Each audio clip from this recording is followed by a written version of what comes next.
Namaste, ladies and gentlemen. Jai Hind, and thank you for joining us on this edition of The Right Stand. I'm Anand Narsimhan.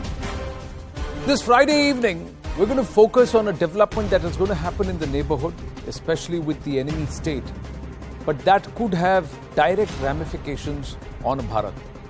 Also, this could also mean that there is a nation that is controlling or pulling the strings and trying to dictate the course that this region would take, and perhaps playing a balancing act, especially trying to tell India that don't get too comfortable with Russia, and if you're going to assert your own strategic autonomy, then we will also try and dilute the pitch for you or diffuse the pitch for you. Now, we're talking about the US of A, but directly with their interference or involvement or somewhere patronage to Pakistan. Now, we'll get to that in just a bit, but this is the CNN News 18 exclusive that we will start with right at the very top.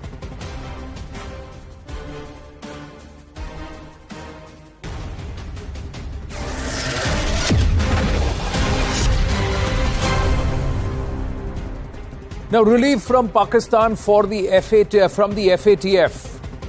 Green signal that's been given to Pakistan. This is what CNN News 18 has been able to glean, and this is the information our investigations editor Manoj Gupta is getting us, that a green signal has been given for Pakistan to exit the FATF grey list. That's what's happened. Pakistan to submit response on the objections at the FATF plenary that is to be held between the 18th and the 21st of October in Paris, and they would have the MOS Foreign Affairs, Hina Rabbani Kar, also present. Pakistan almost compliant with FATF's 40 recommendations. That's what sources are telling CNN News 18. Pakistan to claim compliance with the 11 critical conditions for the future. Have they really done it? That's the biggest question. Those 11 conditions include having very, very stringent laws against money laundering. When a former Prime Minister himself is currently being indicted on money laundering or just been and there are many other leaders of Pakistan who have been charged with money laundering. Where has the money laundering stopped is a big question. Have they really acted on it? Or is it just being glossed over? Or have they been told to just create an impression that you have done it and we will accept that? And why would America, US, which has larger influence in FATF, also critical influence in the IMF, allow this? Now, where is the double game that we are talking about, and is this balancing act or counterbalancing the weights? America's outreach to Pakistan, is it a very dangerous double game? Is it back to the 1970s? Let's try and understand this. What all did it lead to? F-16 sustenance package to Pakistan, $450 million. It said not a message to India. This is Eli right now. We look to India and Pakistan as partners. Whereas what Donald Trump or during the Trump era, Pakistan was actually called out. In the Biden era now, US-Pak share intelligence on Afghanistan. Pakistan's loan application to IMF gets instant approval this time around. They'll get an extension. US-Pak partnership focus is counter-terrorism and nuclear security. That's why the F-16s have been given. Then more importantly, US-Pak envoy visits POK and calls it Azad Kashmir. Big photo ops are done. A perception is created. There is a huge difference between what and how the Trump era termed Pakistan and what is happening under Joe Biden. This is especially after India turned around and said we will continue to buy gas or oil from Russia. We went ahead with the S-400 missiles, the next lot delivery. And India also turned around and said, we are also going to call you out. Let's talk human rights together. Many aspects. So is this a message saying if you are going to assert your strategic autonomy, then we are also trying to counterbalance a bit? Is Uncle Sam playing a dangerous double game? That's the question that we are asking. Because America's machinations in Pakistan, because of their interest in Afghanistan, hurt India deeply over the last 4 or 5 decades. Exonerating Pakistan, is this a dangerous double game being played by Uncle Sam? Dr. Tara Karta, former Director, National Security Council Secretariat with us. RVS Money, former Under Secretary, the MHA, is with us. We also have Major General retired Dhruv C. Katoch, Director India Foundation with us, and Ambassador Anil Trigoniyat, former diplomat with us. Namaste to all our panelists. Thank you very, very much. Let me start with Ambassador Anil Trigoniyat. Ambassador Trigoniyat, how would you view this? Well, I will view it as the chess game that the big powers are used to playing. And that's precisely what they do. And even this time, one cannot be naive to even think that they will not do it. And Pakistan has some uncanny, I think, habit or an advantage of being able to encash its nuisance value. The whole world knows that the Pakistan is the haven of terrorism. It has been using terrorism as an instrument of foreign policy against India. Despite that, if you see what is happening from the United States, from China, from even Russia sometimes, this is really mind-boggling. That it clearly shows that for their myopic gains, or to somehow kind of teach a lesson to the other person or irk the other partner, whom they call comprehensive global strategic partner. This is the way to do it, so then they are going to lose in a big way. And you were in your reporting saying that is it a cost to strategic autonomy? Of course, the path of strategic autonomy, as we have learned over 75, 77 years, is not an easy one. But at the same time, it is the principal path in which national interest is supreme and the global peace dividends are desirable. I mean, that is what we try to do. And that's what India has done and India will do. And irrespective of what is the outcome of the Russia-Ukraine war, the world will be heading towards Cold War 2.0. And in my view, India will once again be leading nations for strategic autonomy, which is now a refined version of the non-aligned movement that existed at the time. Tarakarta ji, I'll come back to you, Ambassador Saab, just getting opening comments from everybody, and then we'll circle back on ramifications for India and what we need to do.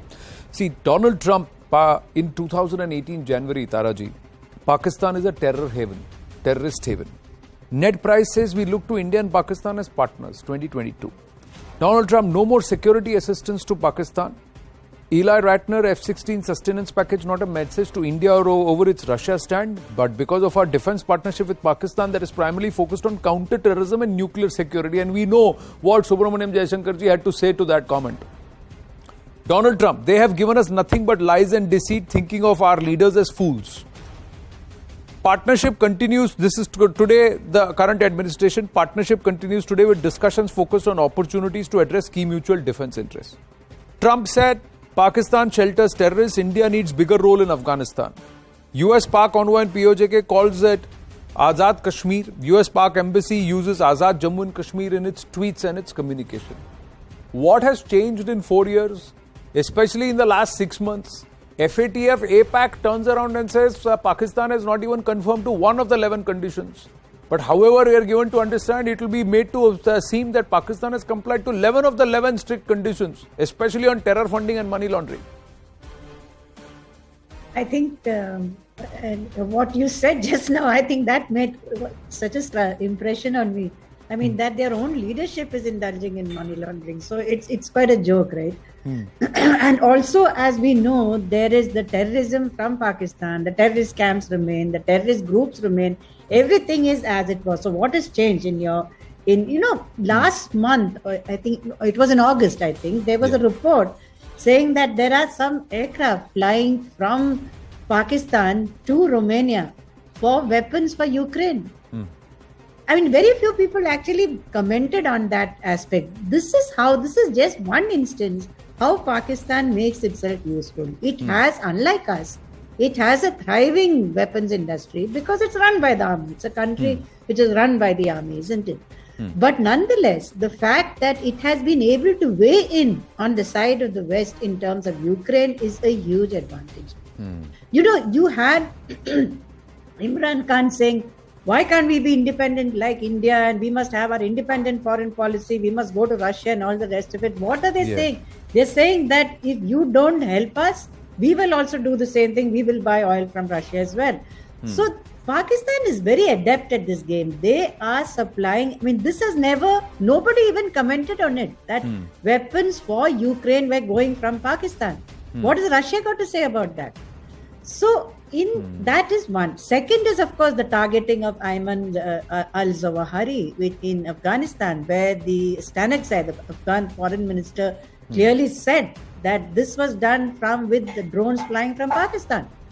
He said that. I mean, it was obvious. Where else will it come from? Will it come from Iran? Certainly not. Will it come from Central Asia? There is no way, because that's what we call quote-unquote Russian airspace. So there's a lot of give that these guys are doing all the time, also playing with China. But however, I will just make one word of caution, is that in the latest US national security strategy, there is no mention of Pakistan at all. Where India is put as a major, as a friend, partner, blah, blah, whatever you want to call it. We have a role to play in Asia Pacific. That role you cannot be duplicated by Pakistan. There is no way. But Pakistan is also someone who will play that also, because it's a friend of China's. Correct. So I'm pretty sure they're going to play that game as well. So let's wait and see. This is not good. The Azad Kashmir visit and the subsequent tweeting is an extremely bad precedent. And I'm really surprised that they could be so inept as to do something like that. Were they inept, or did they do it deliberately? Yeah. That is also another aspect. Did they do it deliberately? Is it because India has been asserting its strategic autonomy that they want to counterbalance the weights? Major General Dhruv Katoch, is that the angle, or is there a greater game at play? Now, I have Karthik Chopra watching this broadcast, and he's regularly contributing. He is also turning around and saying China processes 95% of special metals and rare earth, all used by the US defense sector. So, thank you, Anand. So there are other dynamics here also at play. Yes, Anand. Thank you, Anand. There are multiple dynamics at play. But I think the first dynamic which we need to understand is that the world order is changing, and America has become very uncomfortable because they were still thinking, the Anglo-Saxon alliance, the United States and Britain, they were still thinking that India will be the poodle dog and will wag its tail the way they want it. Now, bad luck to them. It's not going to happen, regardless of what they do. So, whether the United States gives weapons and or military aid to Pakistan, whether they get out of the FATF, it really won't matter. India will not change its stance. Now, some of the hypocrisy which is coming around, one of the things was the buying of oil from Russia. Ukraine is buying oil from Russia, and they are fighting that war. I mean, half of Europe is buying oil from Russia, and then they have the cheek to tell us. The second thing is, they are trying to put in a sort of a narrative that they are on the right side of history. I would like to make it very clear, Anand, to you and your audience, they are on the wrong side of history. India is on the right side of history. India is seeking peace from both sides, and we are not getting involved. This is the European war. And one more point I want to highlight. I think this is also, there is also a battle going on for retaining the validity of the dollar as the international currency. Now that is said to be underplayed now by the BRICS currency, which will come in next year, and by India and other countries now getting onto direct exchanges, digital currency without the dollar.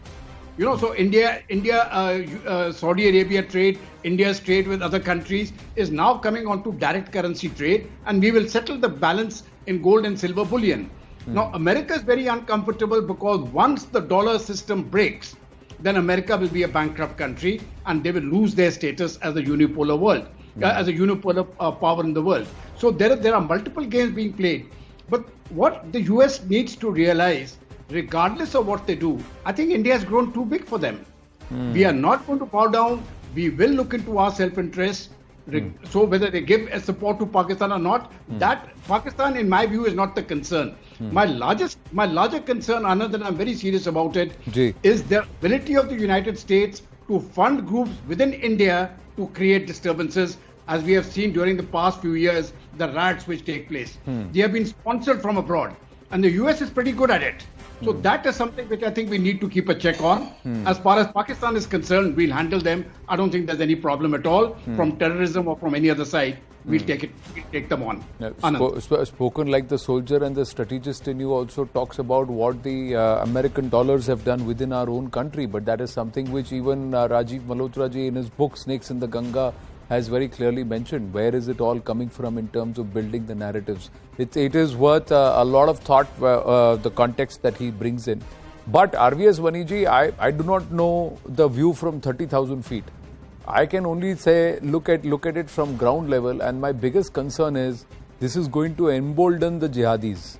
They are going to turn around and say this fresh infusion of dollars will come directed towards us, and then they will do everything on our soil.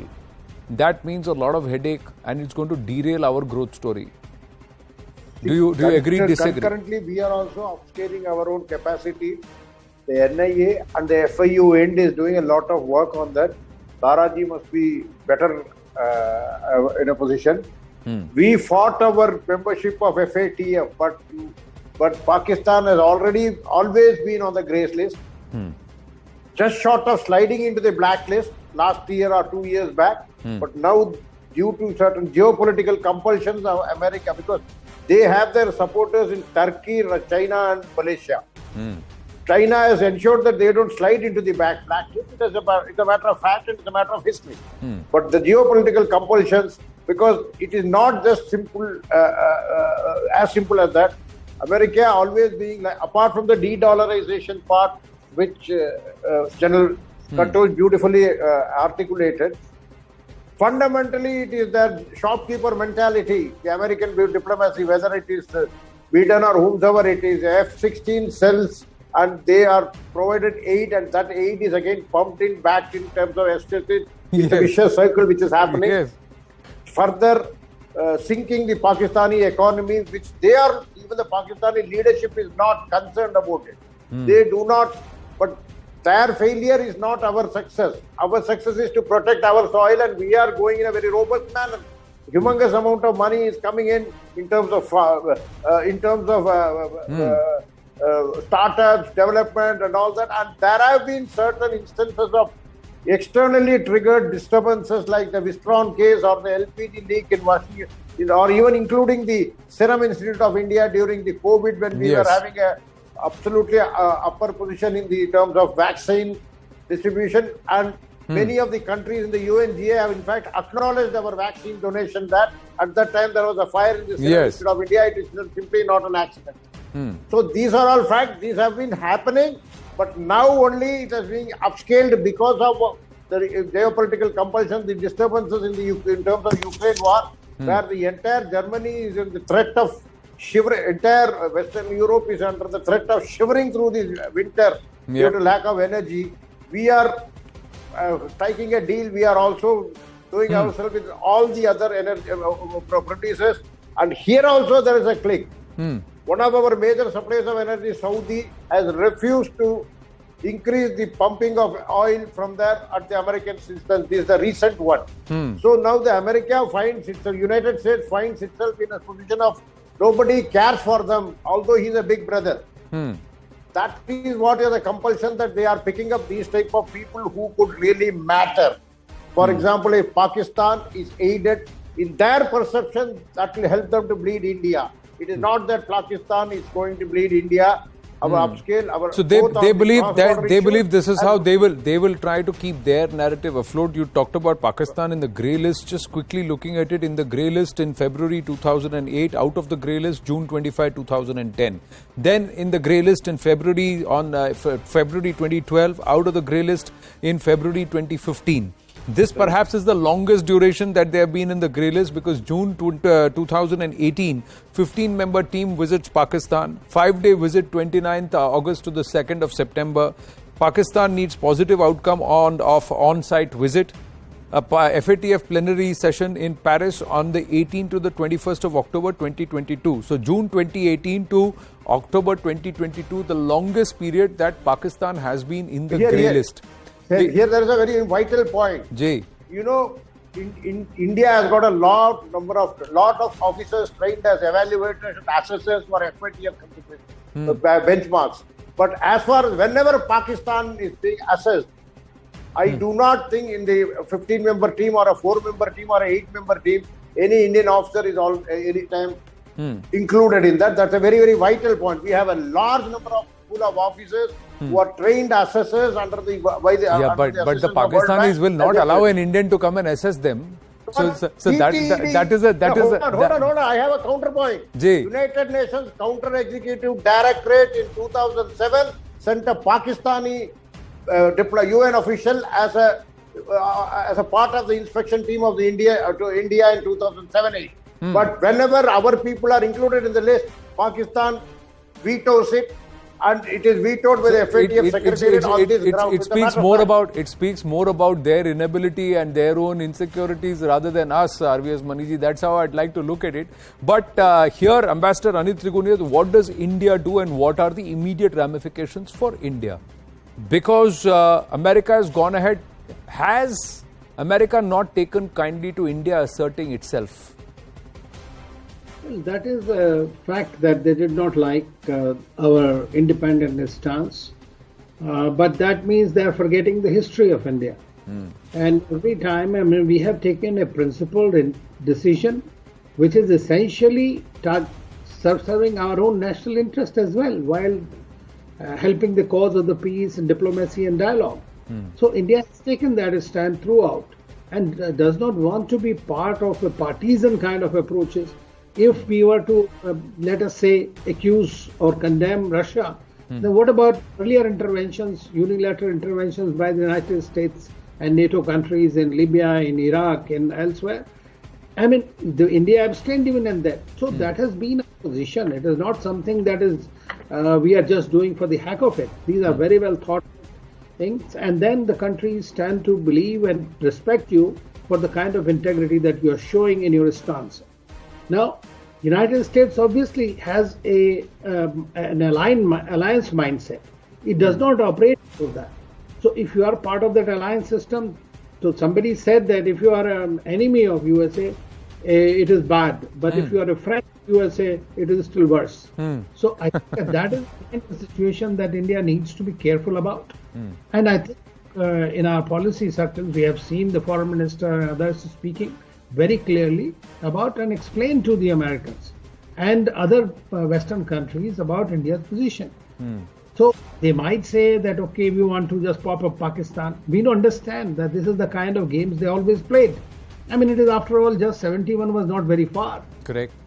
Until 90s, it is only in the 1990s that things started moving differently. And India wants a very close relationship with the United States. But at the same time, these kind of acts tend to put a spanner into whatever efforts are being made and creates a greater mistrust. And that is something that we need to do. But it doesn't matter. There's a real politics and all kinds of things go on. But because interestingly, the IMF loan was also very, very funny because the IMF doles out $1 billion and almost half of it goes back to the Americans as cost of upgrading the F-16s. Then you take the interest component out and the Pakistanis are hardly left with anything, nothing, just close to a dime. The other thing is that, and Sushantji was there with me in the evening, and he had a very interesting point to make. General Dhruv Khatoj, Tara Kartaji just got up. She's back with us. Dhruv Khatoj, Sushant Sareen says their foreign reserves were $9 billion when they got that $1 billion IMF loan. Now it is $7.5 billion, so it's come down. People are not investing in Pakistan. There's no trust there. Are the Americans doing this because the Pakistanis gave up Zawahiri? Is this trade-off? That's where the trade-off is happening. Because economically, this will boost Pakistan's chances of getting investments, getting back into the whitelist. Yes, please. Anand, it is quite possible that they will get back into the whitelist as far as the FATF is concerned. That is going to give them a slight breather. That is about all. Because once they are on the whitelist, it is easier to get foreign loans and foreign investments. Correct. But having said that, that will not take Pakistan out of the dumps. They are in a hopeless position financially, regardless of which way you look at it. And Sushant Sareen is right. It won't make a difference if the US gives them $1 billion, $2 billion in loans. They require much more than that. But more importantly, they require internal reforms. And there is nobody in Pakistan who is going to do it. So, as far as the financial situation is concerned, Pakistan is going to continuously go down till at some point of time, there will be the internal turmoil which is already existing will go totally out of control. I think that day is not far off. It may take place in a year or two. It may be even faster. But my bigger concern, really, Anand, is what I said in the first intervention. Ji. I'm still concerned about what these Western agencies will do about promoting internal turmoil in India. The experience of the CAA, of the farm laws, the riots, etc., which took place in India, is too fresh in our minds. And I'm surprised that nothing has happened this year so far, perhaps because the PFI has already been put behind bars, most of them. But the Americans are not, the Americans and the West, they are not going to let go. They need to keep India on the leash. And India now it will not be on the leash. That earlier policy of non-alignment has given way to strategic autonomy. In the Indo-Pacific, we will align our interests with the West. It suits us. It suits national interest. In the Eurasian heartland, we will align our interests with Russia and other powers. That suits our interests. So we are going to look into Indian interests. We are not concerned anymore about Russian interests or American interests. Those are for those countries to look after. We will look after our national interest, and that is the way the Indian polity is going about. Anand. But are we going about it right? Do we have immediate cost to bear? Is there going to be a certain upping of activity, terrorist activity, or doing some bada karnama on Indian soil? Because there's a desperation for the Pakistanis, because they will also get a certain amount of money funding for those who are India baiters, and that money is vital for them. Tara Karta ji, are we ready to bear, counter a situation like that? No, there's one other advantage, by the way, which the US has, which I think nobody has mentioned, is that this FATF examination has given the US complete insight into whatever loans that Pakistan has been taking from China. What are the financial arrangements? What are the defense tie-ups? That they have now got a complete picture of everything. What was earlier hidden. That is one. So that is perhaps a good thing. I don't know. Right. Second thing is the fact that the effect on us. You may have seen a very good article in a US journal talking about how Kashmir has become relatively an oasis of stability, compared to human rights violations, the women's rights, in terms of all sorts of things all around, that Kashmir is relatively, it's fine. That is something which these guys cannot allow. And a stable Kashmir, you look at the US position on Kashmir is very simple. It is something which has to be decided bilaterally, that they say that, but they also recently talk of UN. So it is not in that sense a shift. But this particular reference to Azad Kashmir is definitely mischief mongering.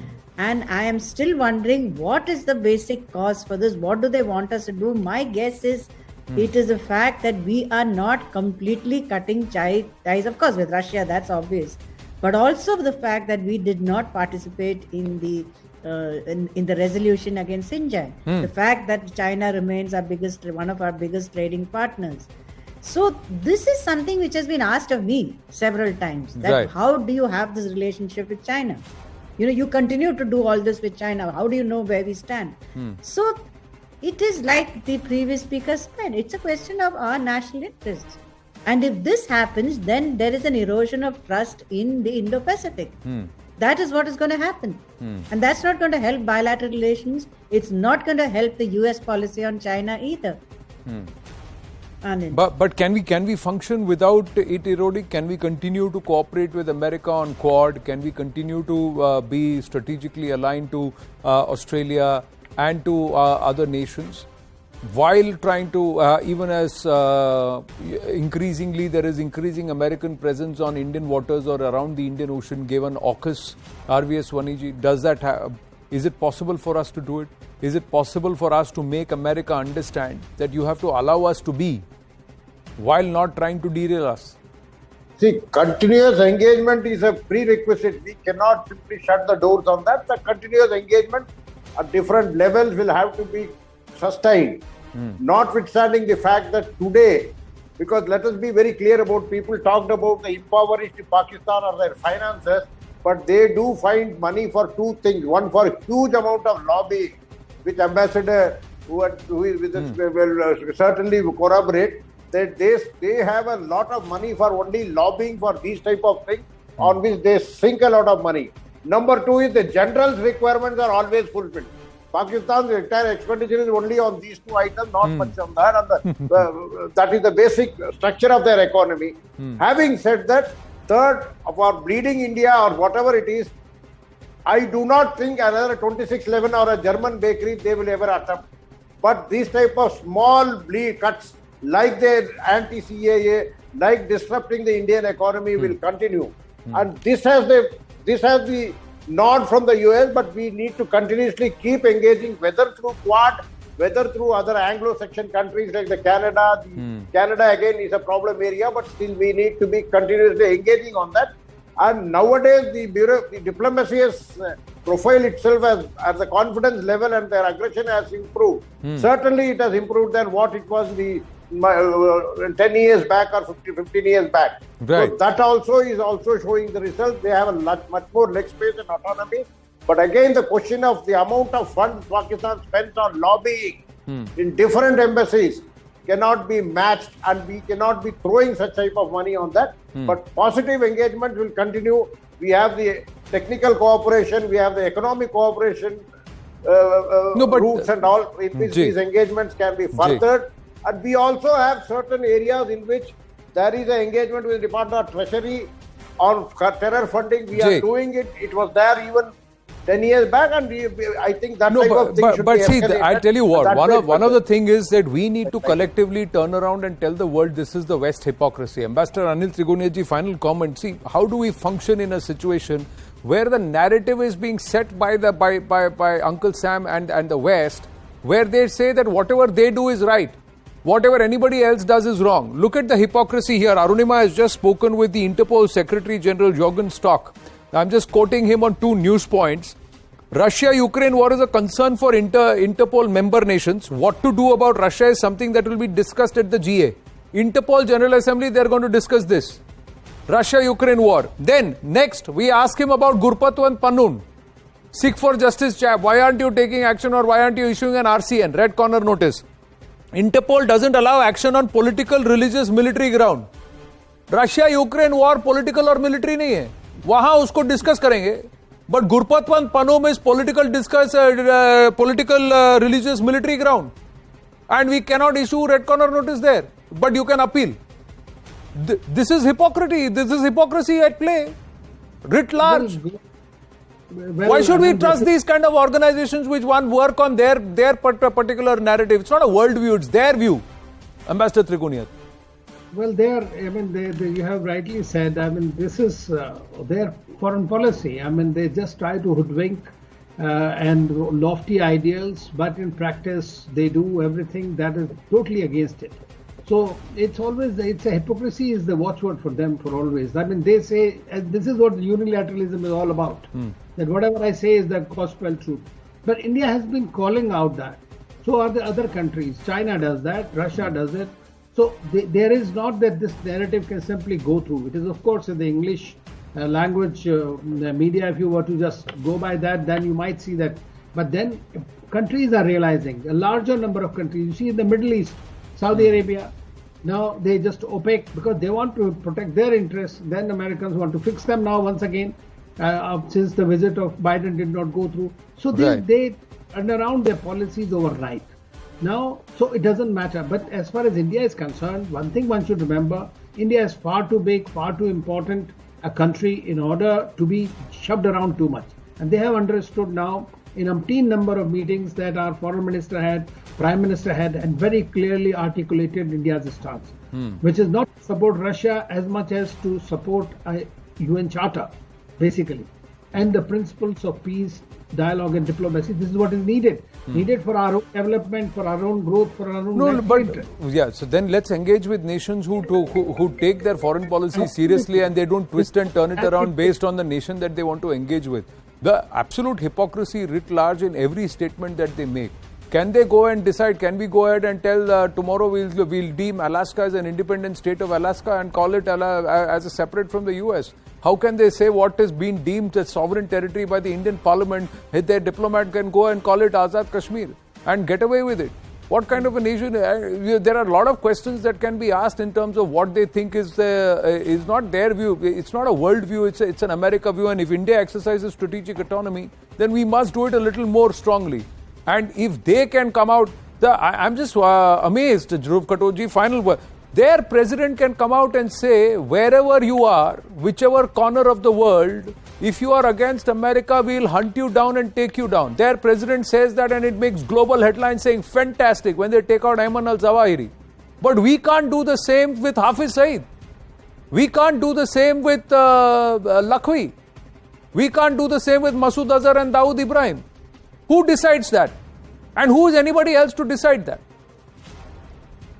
Anand, I think it is high time that we started taking these fellows out, the local terrorists who have been after India for so many years. But having said that, I think we need to increase our own economic and military heft for us to be in a position to say that. We will get there. The problem of the West is that as we are getting there, we are already the 5th largest economy. We will soon be within 3 or 4 years the 3rd largest economy. Their problem is this, that we will become a direct competitor to the West. And they will try their best to put us down. Now, that is part of the power games. It's all right. Let them do what they want. We will become a strong economic and military power. And once we are there, we will take down our terrorists the way we wish to take them down. Exactly. So it boils down to that we need to have our own economic and military heft. And that we need to do as a collective, as a nation. We need to get there, ladies and gentlemen. So let's get down to that task. We've charted the roadmap for the next 25 years. Let's try and do it in 10. And then we can set the next 15 years, setting course and setting the historical and global narratives right. I thank you all. Thank you very, very much for joining us on debate number 1 this evening on The Right Stand. Stay with us. After the break, it's the Gyanvapi decision by the Varanasi court. Why did the court deny a scientific investigation? And is it now with the Supreme Court to take the supreme decision on scientific investigation? Stay with us.